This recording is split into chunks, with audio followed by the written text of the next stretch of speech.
Hello guys, magandang araw sa inyo mga kaibigan, magandang araw sa inyo mga repa, mga rema. Tingnan po lang ulit. So, sinambol ko to sa ating kliyente. 60 series siya. So, owning window. Pero bago ang lahat, kung hindi pa kayo nakasubscribe sa channel ko, huwag niyo kalimutang pindutin ang subscribe button at notification bell para update kayo sa mga susunod natin. So, 60 series siya. So, mga naglalabas ng bagong series. So, kagandahan dito is malalapad ang mga framing. So, bukod sa malapad siya, makakapal din ang pagka-aluminum niya. So, halos kagaya doon ng isang video natin, ang framing niya is parang sa fake series na high-end aluminum. So, kailangan baklasin itong kalasin paglalagay ng glass.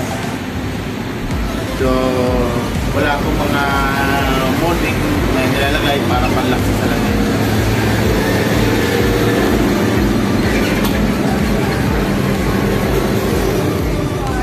So, naka-center open itong ating copper heat.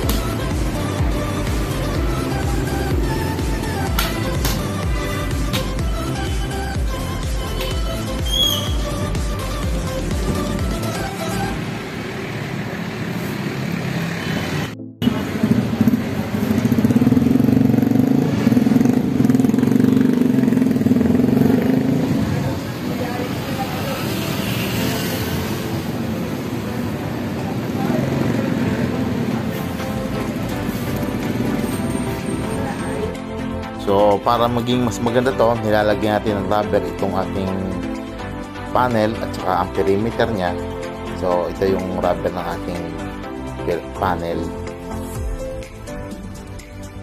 So, ito naman ang inilagay nating rubber sa ating perimeter. So, ito yung ating lock para sa cam handle. So, multi-lock siya.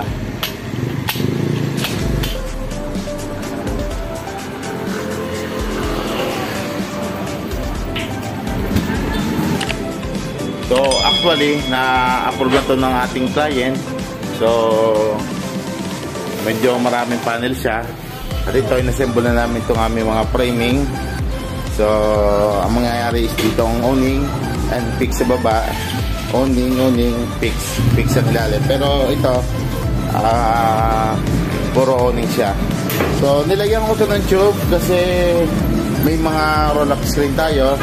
So, medyo mahirap gumana ang roller screen pag sobrang lapad niya, kaya hinati-hati natin itong ating owning para every panel may kanya-kanyang roll-up screen.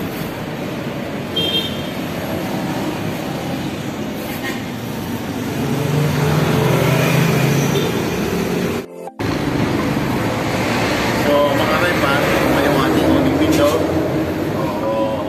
Series 60. Magandang klaseng aluminum, makakapal, malapad ang pagka-framing.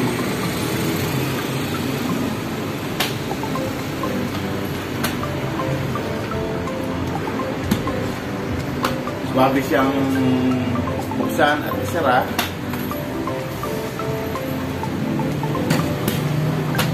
Maganda ang lock na nilalagay natin dito.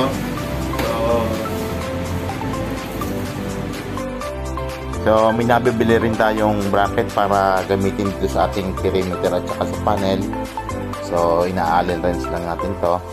So, ito yung ating panel at perimeter na may bracket. So, ito lang muna may papakita ko para sa ating isang sample ng window.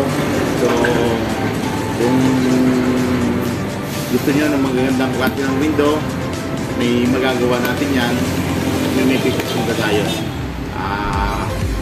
Kung hindi pa po kayo nakakasubscribe sa channel ko, huwag niyo kalimutan pindutin subscribe at ang notification bell para sa mga susunod nating video. So may mga section pa tayo yung papakita para sa mga susunod nating video, mga bagong series. So kaya huwag niyo kalimutan mag-subscribe.